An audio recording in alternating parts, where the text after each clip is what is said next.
The rapidly changing numbers on the screen represent the national debt of the United States. This increase by millions every second is not just a statistical adjustment, it reflects the real speed at which US debt is growing. Currently, the total debt of the United States has surpassed $34 trillion or $34,000 billion.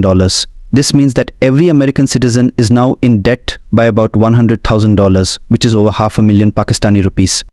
In 2023, the American government paid $659 billion in interest on these debts alone. This interest payment is expected to rise to about $870 billion in 2024. Essentially, the American government is spending more on interest payments than on its defense budget, which is the largest in the world.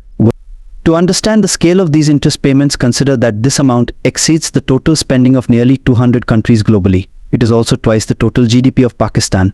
GDP measures the total value of goods and services produced within a country in a year. The debt of the American government is similar to personal debt, where expenses exceed income. Whenever the government needs dollars beyond its income, it doesn't go to the IMF, World Bank, or other governments, unlike Pakistan. Instead, it issues bonds in the international bonds market. These bonds or securities have different maturities and can be short-term or long-term. Each bond or security has a fixed maturity period, after which the principal amount must be repaid to the bondholder. For example, if you buy a $100 million bond from the US Treasury with a maturity of 10 years, the US government will pay you interest, usually between 2 to 2.5% annually, for 10 years. After 10 years, you will get your $100 million back. These bonds and securities can be sold worldwide, and their trading is a common practice globally. Bonds issued by the American government are considered the safest investment worldwide. The corporations, banks, central banks, governments, and private investors buy and sell these bonds, making money in the process.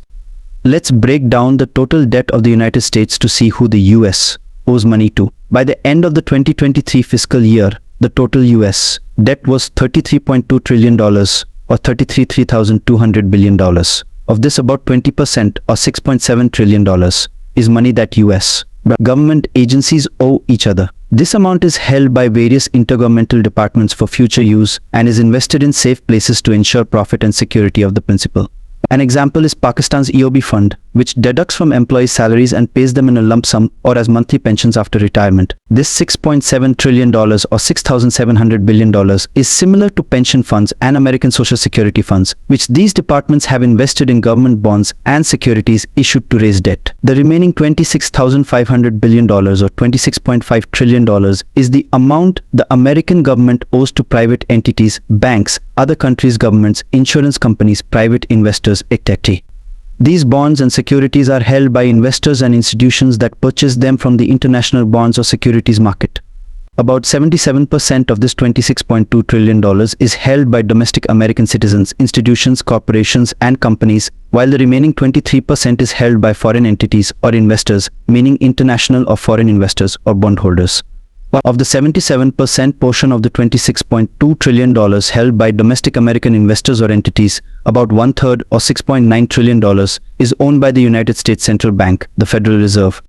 The Federal Reserve Bank uses these securities to control the American economy, adjusting interest rates or the supply and demand of these bonds and securities, and buying or selling them as needed. You might wonder if the securities and bonds held by the Federal Reserve count as debt. The answer is yes. The American government cannot deduct this amount from its debt, nor can the Federal Reserve remove it from its balance sheet.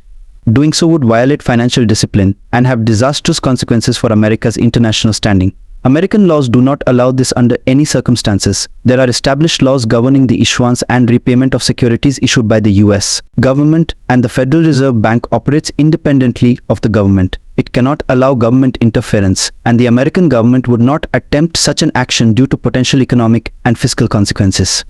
The interest earned by the Federal Reserve Bank on these securities is returned to the American government after deducting its expenses, which counts as government income. Similarly, interdepartmental or intergovernmental loans mentioned earlier, which various government departments owe each other, also count as debt burdens on the American government. They cannot be dismissed as non-debt because they involve social security and pensioner funds that must be paid in the future. If the American government defaults on these payments, it cannot pay pensions or provide necessary medical facilities, leading to serious consequences. Government agencies invest in American bonds precisely because they are considered the safest investments. If these were not secure, they could invest elsewhere, such as in real estate or company shares, where they could also earn profits. This debt is similar to any other debt, from international institutions or private investors, which must be repaid. In this video, we discussed America's level of debt and its composition. In upcoming videos, we will explore the history of American debt. If you liked this video, please subscribe to our channel so you don't miss future videos. If you enjoyed this video, share it with your friends. The Explorer signing off.